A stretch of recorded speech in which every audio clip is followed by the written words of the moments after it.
Social Responsibility Manager at the Mid-Counties Cooperative.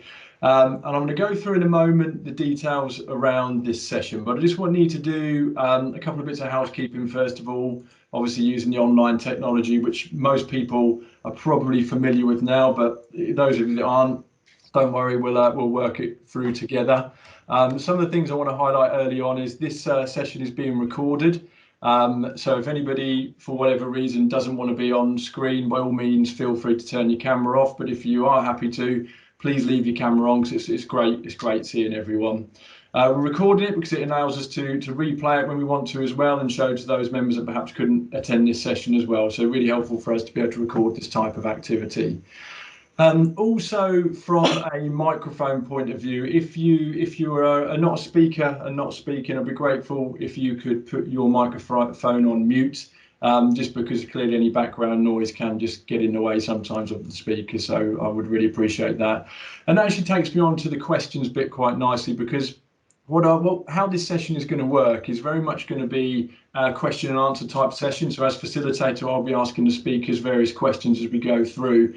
But what I'd like to invite you all to do is, if you have any questions at all that come up at any point, please feel free to write them in the chat function. And what I will do as facilitator is do my best to work my way through any questions that we get throughout the session. So feel free to write your question at any point if you have anything you particularly want to ask as the session evolves.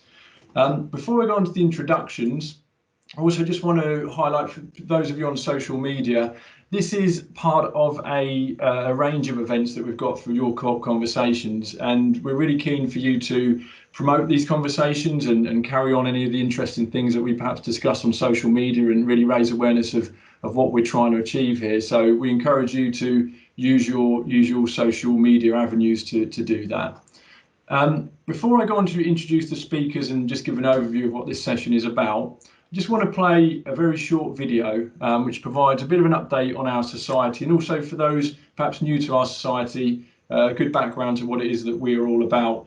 Now, hopefully this video will play on everybody's screen, but if you have got a streaming service or an internet connection that maybe isn't so strong, it may be a bit slow, but by all means this will be available afterwards as well. So I'm now going to play the video.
Okay, so I'm now going to introduce the session.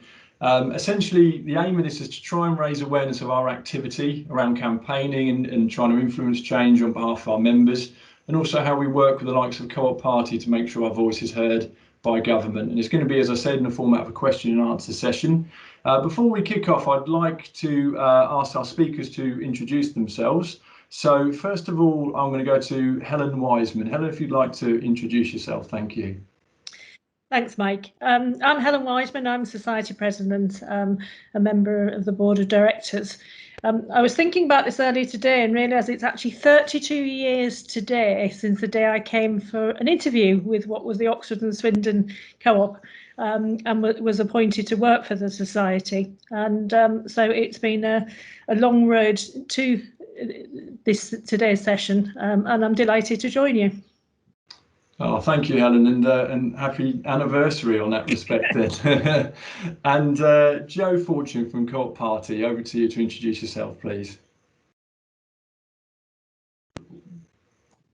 Thanks, Mike. Really appreciate the opportunity to be here. My name's Joel Fortune. I'm the General Secretary of the Cooperative Party, I've worked within the CoOp Party for sort of 12, 13 years, something of that order, fulfilling a range of different roles. But yeah, now sort of 2 years into being General Secretary, a privilege of a role to do and a privilege to be here with yourselves today. So I appreciate it. Thank you. Thank you, Joe, and pleasure and welcome as well. And Pete Westall. Thanks, Mike. Pete Westall, Chief Values Officer for a Society. I sit as part of the executive team. Got accountability for social responsibility for a society. Been here 29 or 30 years or so. And Helen Wiseman signed my appointment letter 29 or so years ago, just to keep the connection in a nice way. Well, thank you, Pete, and the amazing cooperative circles. Okay, so I'm going to kick off the session. I've got some questions I'm going to ask to our speakers. And as I mentioned, if anybody has any they want to add at all throughout the session, feel free to put them into the chat function. So the first question is for Helen. So Helen, first of all, why does our society get involved in campaigning? And why is it important for cooperatives to support campaigning activity? Just on mute, Helen. There you are. Is that better? You can hear me. Thanks. Thanks, Mike. So I guess the definition of campaigning is around having a movement or a drive, and the origins of cooperatives from the Rochdale pioneers are in campaigning. At that point, they were campaigning for better unadulterated food for the workers, through to the present day campaigns. And for me, campaigning is about a way to make lasting change. Our society blueprint, our vision is to create a better, fairer world. And so campaigns that support that in one way or another are all working towards that. So I think for the society, that is a way for us to make this lasting change in the wider world. Thank you, Helen. And over to Pete. So Helen's given a good background there around why it's important. I'd be interested to hear from you, Pete, in terms of our society campaigns, what types of issues have we focused on? Thanks, Mike. Before I go any further, I do apologise. John Boot has joined the call, and I haven't spoken to John for 3 or 4 years. And I just want to say welcome to John, because I've learned an awful lot from John over the years. So I'll do that bit first and foremost.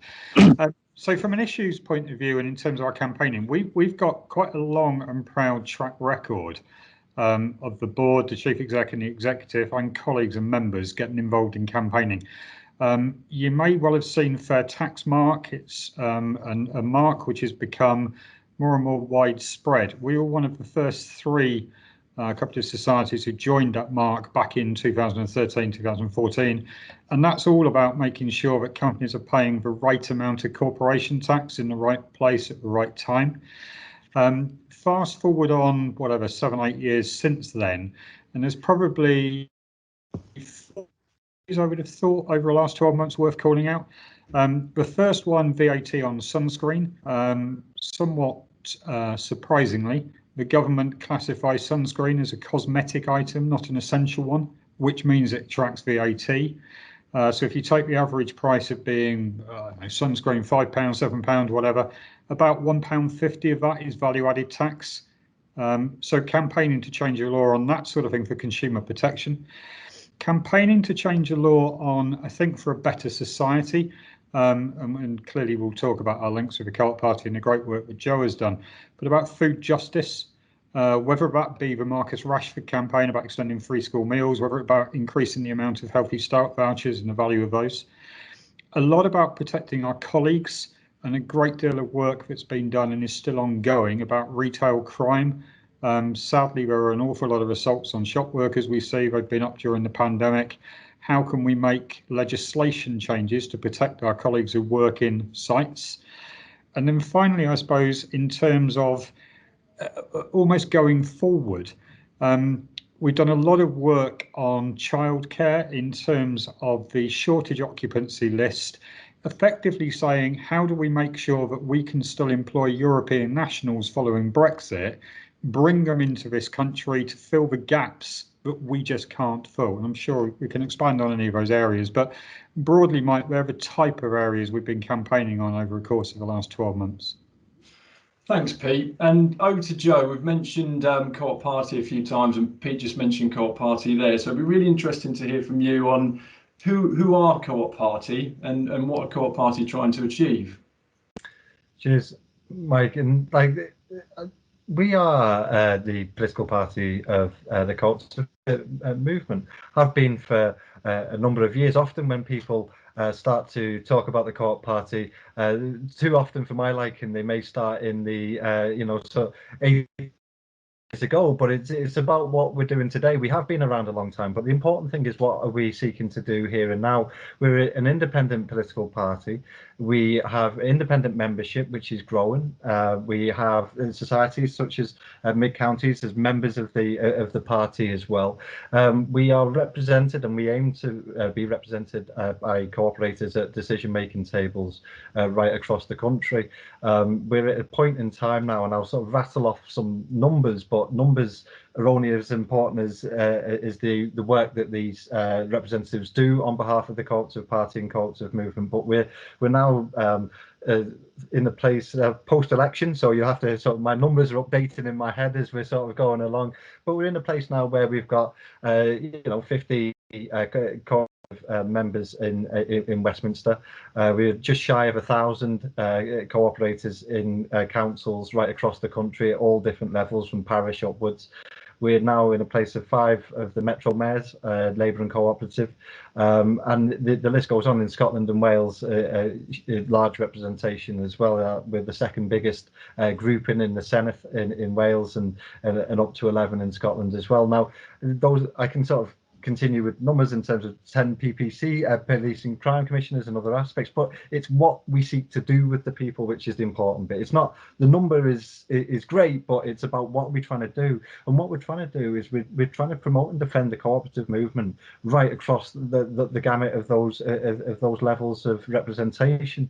Now, that may be some very basic pieces in terms of what the co-op movement needs here and now. It may be the aspirational bits about what sort of community are we looking to build, what sort of society and economy are we looking to build. But and really another really important aspect of what the party is doing is, what are the campaigns that the cooperative movement want to work with us. So Pete's mentioned some of them that we may go on to talk about later on, in terms of violence against colleagues, in terms of food justice, in terms of some of the work in fair trade and fair tax as well. And it's about how can we work with the rest of the cooperative movement to bring amplification to that campaign and work. How can we bring tens of thousands of people into some of those campaigns, get them working and being activated within the co-op movement? Because our ultimate aim is to take people on a journey.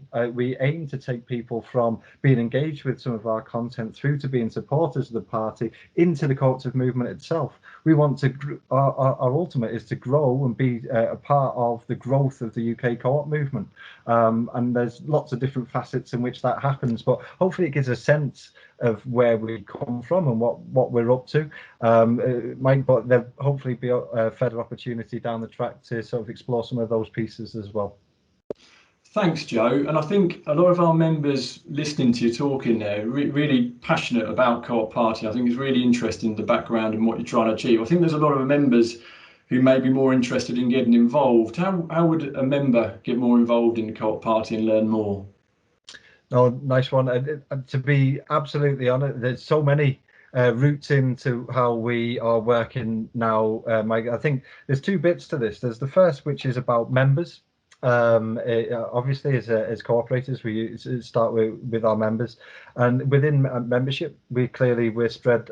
We have a political party structure which is right across the country, with branches and party councils to get involved in, different levels of representation within the party. So there's that internal democracy, internal democracy within the party to explore. There's the representation side, if that's something that you are passionate about and wish to take part in, from parish council all the way up into Westminster. All of those different levels of the training and the skill development and the programs to allow you into those spaces. In that campaigning sense, there's so many different ways into working with the party, whether it be taking action, individual action in some of our campaigns. That might be petitions, it may be sharing content, it may be contacting decision makers, it may be taking the little actions right around the country which build to make such a big difference. And that's why our members are so important to us, but also our supporters as well, because we need to be forward looking. We need to be reaching beyond membership and into communities, into society more generally. So we also have a bank of somewhere around 70,000 Co-op Party supporters now, and we're working with them as much as with members as well, to make sure that they see the roots into the cooperative movement as much as into the cooperative party. So there's that sort of at least 2 or 3 places to sort of engage with the Co-op Party and engage with cooperative movement content, because that's the ultimate. We want to bring more eyeballs to cooperative movement content. So there's those ways through. I mean, look, I think some people who receive Co-op Party emails might think that we email more than we really should, but hopefully what we're showing is a range of different content at the very least, and a range of different ways to get involved in the party. You know, there's a full gamut there now. Look, there's the national piece, and then we've got regional organisers, regional structures to get in touch with as well. So it all starts from clicking on the website and going from there, Mike. Thanks, Joe. It's really good to hear about the different range of ways of getting involved as well in the different avenues. And yeah, certainly to learn more, the website is a great source as well. So just building on what Joe's talked about there, a question for you, Helen, just to a bit of information around how our society funds Co-op Party and how the relationship works with Co-op Party from Mid-County's point of view.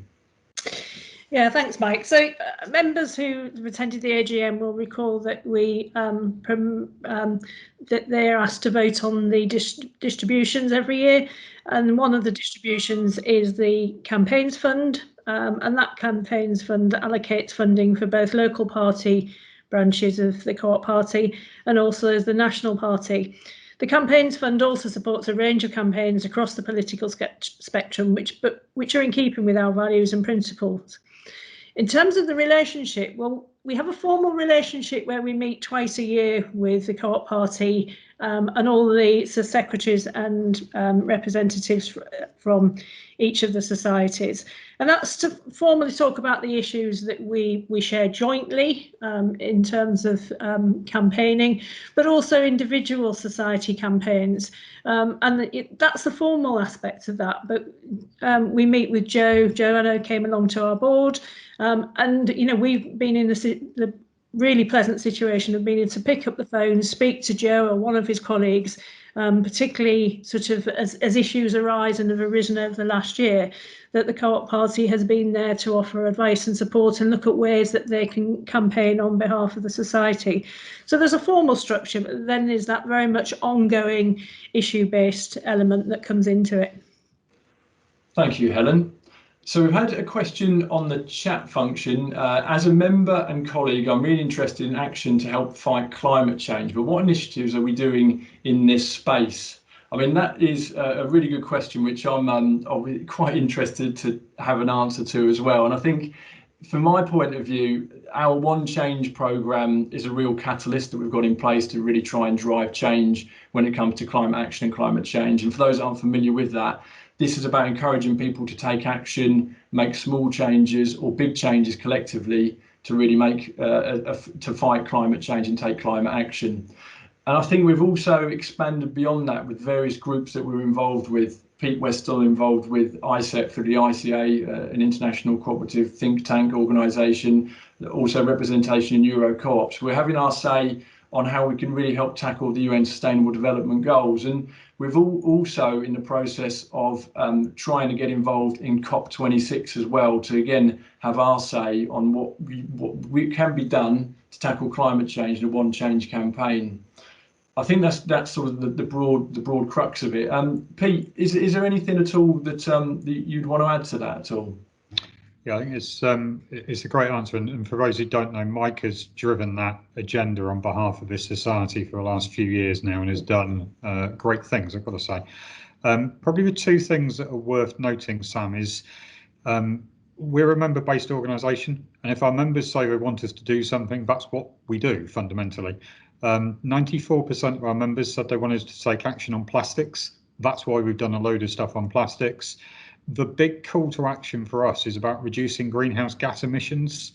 And we've now signed off a target that says within the next 5 years, we will reduce those greenhouse gas emissions by 50%. That's member driven.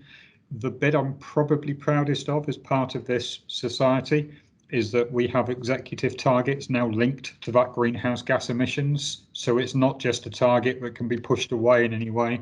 You have a board, you have members, and you have the exec and colleagues all focused on the same thing. So I think we're doing a lot. The other bit that's probably worth noting, Co-op Group have just published a really good 10-point plan on climate action. And I think there are great examples from Central England, there's great examples from Heart of England, there's great examples from Southern, the list goes on. We're working with other co-ops to try and get the best of the best, because I don't think it's an area where you should say it's about competition and we're trying to do our own thing and let others. It should be about working cooperatively across this country to make a difference. Thanks, Pete. And Pete, you mentioned there about member involvement. So just a following question to yourself, how do we engage with our members in identifying these campaigning issues, and how do we involve members in influencing change? Loads of different ways. Without going through all of them, probably two that I'd point out. One is this, actually. We were the first co-op society that did an online AGM last year, right at the start of lockdown.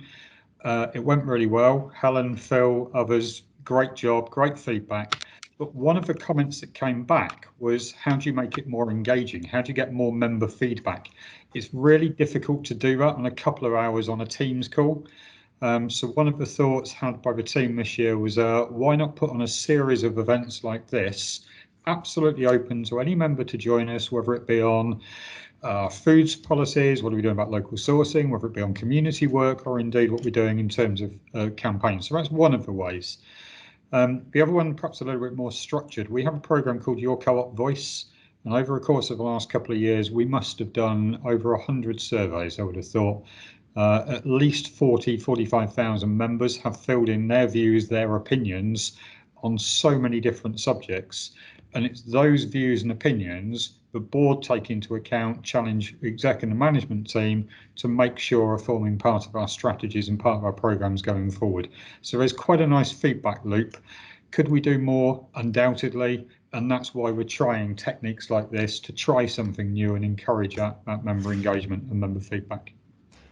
Thanks, Pete. So a question over to Helen now, and this regards cooperation amongst cooperatives, really important obviously to co-ops in general. So how do we link in with and talk to other co-op societies around campaigns? Thanks, Mike. Yeah, I think Pete's just sort of talked about some of that really in terms of us working with other societies to get the best of the best. And there are a range of mechanisms really. I've mentioned the formal meetings that we have with the Co-op Party, and all the societies sort of come together, the larger societies come together at that meeting. So that's a great opportunity for us to do that and to talk about sort of campaigning issues. But it works. Societies talk to each other all the time about cooperative matters at different levels and campaigning. So, it's an ongoing conversation at different events, and it not only through the various structures that the co-op movement has, but also at member events, because you have a number of members who will be members of different societies. So those conversations among ordinary members take place as well, which then sort of feeds into their home society, if you like. So we get a great deal of conversations going on. But also as a movement, of course, we have the umbrella organisation Cooperatives UK, and they work together with the societies to ensure that those conversations take place. So there's just lots of conversations going on about cooperative matters, throughout the year. That's great. Thank you, Helen. Joe, you mentioned at the start that you've got loads of letters at the moment that you're writing. Clearly a busy time for you. Be really interested just to hear a little bit more about Co-op MPs and what they do and the important role that they play. Yeah, thanks. And I suppose I would start by suggesting that what's really, it goes back to what I was trying to say previously about cooperators at decision-making tables. Now, we need our voice to be loud and heard. We need it to have the resonance, but also at the right places in order for the cooperative movement to grow and to develop, and to have its important issues such as climate change, such as some of the work that both Pete and Helen have been describing, heard and acted upon. And one of the important forums for that is in Westminster. We've had Co-op MPs for a long time. In fact, the last sort of 10 years has been my job to be making sure that we're deriving value from them. And I think that's what it's about for me, is that we're now in a place where we have, I go through again this sort of a checklist to a degree, Mike, and say, look, there's 5 members of the shadow cabinet, 9 junior ministers, there's select committee chairs, there is people who are involved in different ways within Westminster. And from the Co-op Party's point of view, what we seek to do is derive value from each single one of those in the way in which they operate within Westminster. Now, they are a voice for cooperation. They work across parties as well. We're often working with other parties in Westminster. One of those things which is sort of sometimes goes unsaid, which is there's an awful lot of cross-party work which actually happens in Westminster, and we're very much part and parcel of that. And I think that for me, over the last year and a half, we saw why the cooperative movement those many years ago decided it needed political representation. The last year and a half was a really good example of why, Mike, for me, which was when we were the most challenged over the last year and a half of the pandemic, when there was real critical matters for societies, for the movement itself, we were able to play a role in facilitating the type of conversation and representation which was absolutely business critical to some of the most important pieces of work within societies across the country. In that some of the things, and it was a real marker for me through the last year and a half, in that much of the activity of societies such as mid-counties is in the real basics of community life. Whether that be childcare, whether it be food on, whether it be funeral, end of life care, these are, pharmacy as well, of course. These are some parts of community, and the last year and a half took us all back to those most essential parts of community. It made us challenge the way in which we were able to feed the nation. It made us wonder about the provision of education. And where the Co-op Party, I wanted the Co-op Party to play that role, is in the representation piece, is in making sure that the needs and the wants of the societies were well heard at those critical points in time. And that's not always in the huge petitions. It's not always in the grandstanding of politics. Sometimes it's in the granular. It's in the questioning, and it's in the conversations. It's in the work of Westminster rather than the party politics of Westminster, if you see what I mean. And I think that in areas like workers, for example, it was Co-op MPs who were very first and very foremost in making sure that retail workers retained key worker status at the very start of the pandemic. But then if we go forward and we look at things like free school meal vouchers, again, we were working with ministers, we were harrying where we needed to harry, and it was, as Pete will attest, we had plenty of calls through those days, weeks and months, Pete, on this topic, and I know others on the call will have been involved as well. But we were trying to make sure that we were playing that responsible political representation role, which I think the Co-op Party was set up to do. And the last year and a half really brought that into focus, because when you have politics intrude into people's lives as much as it has done over the last year and a half, whether that be in Westminster, Scotland, local government, Wales as well, it means that there's an added responsibility for the likes of ourselves to make sure that not just retail societies, but the whole co-op movement is represented at those key moments. A really mundane, in some ways, example, Mike, and I'll sort of finish, as you tell, it's something that I could take up too many minutes with, but it's the things which are forgotten. It's the things which are forgotten. Now, at the time, we weren't sure whether we, as a cooperative society, be able to operate online, provide governance online, AGMs online. The government was thinking about business and PLC and normal, as they see normal business activity.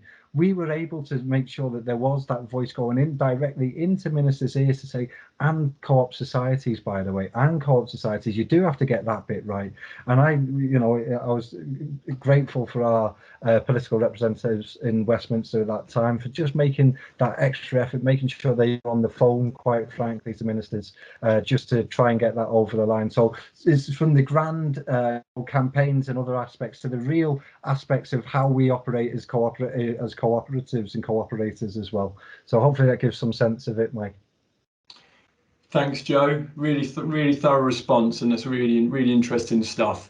I'm going to go to some questions in the chat now. And the first one I'm going to ask Pete Westall, and essentially it's, could we hear more from mid-counties about campaigning for childcare workers? It's a low-paid job that mainly women do, and pre-Brexit there was arguably exploitation of EU and British women workers. How about campaigning to raise standards of training, pay and employment conditions in childcare? Thanks, Matt, and thanks, Evelyn. That's a great question. So let's go back a stage and just make sure we're on the same page. So we mid-counties have got 45 nurseries across the country. We employ about 1,400 colleagues. Joe and Helen have spoken about cooperation amongst cooperatives, and many of the campaigns we've done have been around matters of interest to all cooperatives and all cooperators. Childcare a little bit different. We are the only childcare provider, cooperative childcare provider in the UK. So therefore the issues we have, we can't really rely on other cooperatives to say, help, what would you do this, etc. We are clear, led by the board, led by the childcare team, that well-skilled, well-qualified practitioners of childcare will actually make a huge difference to children's early education. And if I'm honest, particularly for those from low income and at risk families. So we're really clear about the fact that there is a link between the provision of high quality standards, highly qualified colleagues, and the educational benefits that come out the other end. We picked up the phone to Joe, must have been probably getting on for 12 months ago now, for a couple of reasons. One is the government wanted childcare nurseries to remain open during the COVID pandemic. The problem we had is occupancy levels were plummeting simply because you had a load of people working from home who clearly didn't need childcare. So there is an element of there is a huge financial cost to keep these childcare nurseries open. Your board took the decision that they wanted to do that. They felt it was the right thing, which I passionately agree with. But equally, there was an element of looking, saying, how do we make sure that the government are then stepping in either for funding or to help with vaccinations or to help with testing and so on and so forth. So there's a lot of campaigning which Joe and the Co-op Party did around that. At the same time, we were trying to get across to the government, and still are trying to get across to the government, this should not be seen as a low-paid, low barrier to entry profession. It's not. It is a genuine profession which should be from careers to enable people to have the impact that we want it to have. So where we are, Evelyn, very much is a question of saying it's not just about pay. Clearly pay is a part of that. It is around the career development, it's around the structure, but it's around the, I suppose, the awareness of that as a career of choice that we're trying to raise, not just for ourselves, but raise across the entire industry. Sally Bonner is our Chief Operating Officer for Childcare. She sits on the Association of National Day Nurseries Association. And in fairness, there are other non-cooperative childcare providers in exactly the same space, trying to raise the entire standards across the sector. So we're doing a lot. Could we do a lot more? We could always do a lot more. We have great growth ambitions for co-op childcare, led by the board, who are fully behind that strategy, I believe. And it is genuinely one of those areas which will probably be amongst the top 4 or 5 of campaigning areas for us the next 3 to 5 years, I would have thought. Thank you, Pete. I'm going to take the next question myself in the chat function. It's from Danny Farmer, and I think, first of all, thanks very much, Danny, and all our colleagues and members' support of the One Change campaign, and your feedback in there and the successes is much appreciated.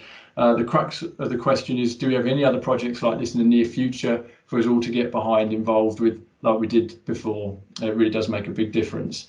So linking in the One Change and climate action activity, I think one of the really exciting things to update on is we're at a point now where we've made some really good achievements, But what we're now doing is working with members to get thorough insight and feedback on what members want us to focus on over the next 5 years. And a lot of these co-op conversation events have very much been around that. We had an environmental session a few days ago, and we've got some other sustainability type sessions that are coming up as well. And that's going to really help us. We're going to use all of that feedback, engage with experts and stakeholders and members to really shape what it is we're going to be doing going forwards in that particular space. From an operations point of view, we have got some exciting things planned. We're going to have plastic film recycling rolled out across our food stores, which will enable us to actually say 100% of our co-op branded products will be 100% recyclable. We're also going to be removing our 10p plastic bags for life over the next month or so, in line with, as Pete mentioned, Co-op Group's climate action plan as well. Also the schemes, I think you got involved with, a number of colleagues got involved with things like eco bricks, and community tidy ups as well. Clearly lockdown has restricted a lot of that activity, but as we come out of that, we'll certainly revigorate that type of activity as well. Okay, so the next question I want to ask is back to the speakers. And I think the first one, I'm going to go to Helen first of all, and I'm going to ask all three speakers the same question. So the first one is to Helen. So what difference have we made through our campaigning activity? Cool. Blimey, you don't ask a small question, do you? I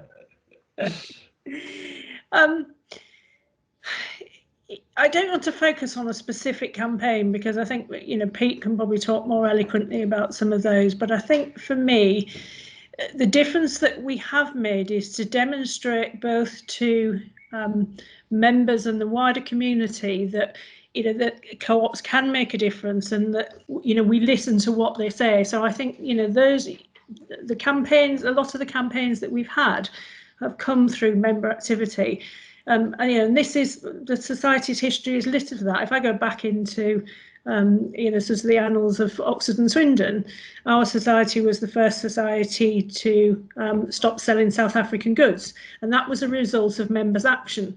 So I think, you know, this shows that this isn't just commercial activities, it's the things that impact people in the wider society that the co-op movement gets involved in. And, you know, I think that shows that members do have a real say in the activities that we do and the campaigns that we have. So I'd really encourage members' voices coming forward. And I'll let then Pete sort of talk about some more specifics probably. Yes, thanks, Helen. I'll go to Pete in a moment, but I think leading on from what you said, Helen, there's another question back to you, which would be really interesting to hear. What are you proudest of in terms of our work with Co-op Party over the years? I think what's changed and developed is that real conversations that we have. Whereas I think I can go back and say it was a mechanical relationship to a certain extent. And I think both the Co-op Party and the independent societies, ourselves included, have worked really hard to ensure that we have this joined up thinking and that relationship that we have is living and breathing. And that it's a real active relationship and it works on both sides. You know, we could be talking about something at one of the meetings and after the meeting, one of Joe's colleagues will come up and say, can I have a chat with you about that? So I know that we had a lot of input into the work on childcare nurseries, for example. So there's it's the relationship that I think is one of the big successes. Thanks, Helen. And to Pete, so a bit of detail around what you feel the difference we've made through our campaigning activity. I'd focus on one area, I think, and it's something that is dear to my heart, will be dear to many members and many colleagues' hearts. I spoke earlier about this principle of respect for shop workers. Government ministers many times have used a phrase about being the unsung heroes of the pandemic, particularly retail workers, but I'd also include childcare workers, others, funeral workers who've turned up every day for work at a time when so many people were working from home, so many people were saying, I'm going to take precautions, etc. Your society has tried its best to ensure safety for those colleagues, but unfortunately, particularly in retail, and some on the call will testify to this, we've seen ever increasing levels of violence against those shop workers. And in many occasions, those levels of violence are because those colleagues are carrying out what I would call, and what I'm sure Joe would call, the duties of the state. Challenge 25, are you old enough to buy alcohol? Are you old enough to buy cigarettes? Etc., etc. The list goes on. I know Danny's nodding for that. Danny will have had personal experience of this. A couple of stats. British Retail Consortium estimate there is more than 400 retail workers assaulted every day in the UK. The Association of Convenience Stores say that 90% of shop workers are verbally assaulted last year, and this is getting worse. Where Joe, and I will name check Joe specifically, because Joe has led this from the front, with people like Paul Gerard of the Co-op Group and others, but absolutely forcing the issue of awareness raising, number one. Number two is then campaigning for legislative change, whether that be with MPs like Alex Norris or whatever the list goes on. But it is that question, Mike, I think, of there is an issue which is affecting our colleagues, our members on a day-to-day basis. And the fact that Joe and the party have stepped forward and said, we will lead this on your behalf, I think absolutely goes to what Helen says. It's moved from a mechanical relationship to a group of people actively campaigning for what is the right thing to do. Thanks, Pete. Thank you very much. And the final question to Joe, and this is from a broader point of view, I would say, is how would you summarise the differences being made through the campaigning work of the Co-op Party in our society? I really appreciate those comments, Pete, as well. Thank you. I suppose, from my point of view, the campaigning and change happens through so many different facets and ways. If you look back at last year, we had nearly 150,000 people take part in CoOp Party and Co-operative movement campaigns last year. We changed the law in Scotland to better protect retail workers, and we're fixed on that coming down south of the border as soon as possible as well. But it's the range of issues that we've taken up. If you think of some of the ones we've talked about today, fair tax, you know, that's not fitting. Like Co-op leadership, Co-op movement leadership is that at the heart of that fair tax mark, and we've been really proud to be working alongside others like Tax Justice UK, Fair Tax Mark, Paul Monaghan, and others. Up until last week, we were still pushing for backing Joe Biden's global corporation tax call. 15,000 people joined that particular call to action. You know, our work on bees and saving the bees, our own movement's logo attracted 20,000 people to it. Now, there's the aspects of bringing people to cooperative movement issues, which I feel is really important. Then there's things like, what can we do with our elected representatives, whether it's modern slavery, something I know your society has been hugely involved in as well, and continues to be through Bright Futures as well. Is we've got 100 local authorities now who are going above and beyond their statutory duties to make sure that they're eradicating modern slavery as much as they can within their own settings. Food justice, we're working to make sure that local authorities have got local food champions, making sure there's local food partnerships. I know that works into your work locally, supporting food banks as well. I know that it works into the work you do as well. So like like that list goes on and on, but it's the different levels which is so important. The individual level, the representation level, the national level. It's about making sure that we get much more voice, much more amplification for the issues that we both, all of us within the co-op movement, find so important, and just trying to make sure that gets front and center of other people's minds as well. Thank you, Joe. Now, can you believe 45 minutes has gone just like that? So I'd like to thank Joe, Helen and Pete for your contributions. I'd like to thank everybody for your involvement and your questions as well. There's two things I just want to remind everyone of before we finish. The first one is our AGM this Thursday. If you haven't registered yet, please go online and register for our AGM, which starts at 6:30 and runs till 8:30 p.m. We're also very proud to have been voted as a leading Co-op of the Year in the Co-op of the Year Awards for Co-ops UK, and we'd be really delighted if you haven't done so yet, if you would vote for us on Co-op UK's website, and you can go on their website and you can find your way through to vote for the Mid-Counties Cooperative. With that said, I'd like to thank everyone for your attendance and your involvement, and I look forward to seeing you all again soon. Thank you all.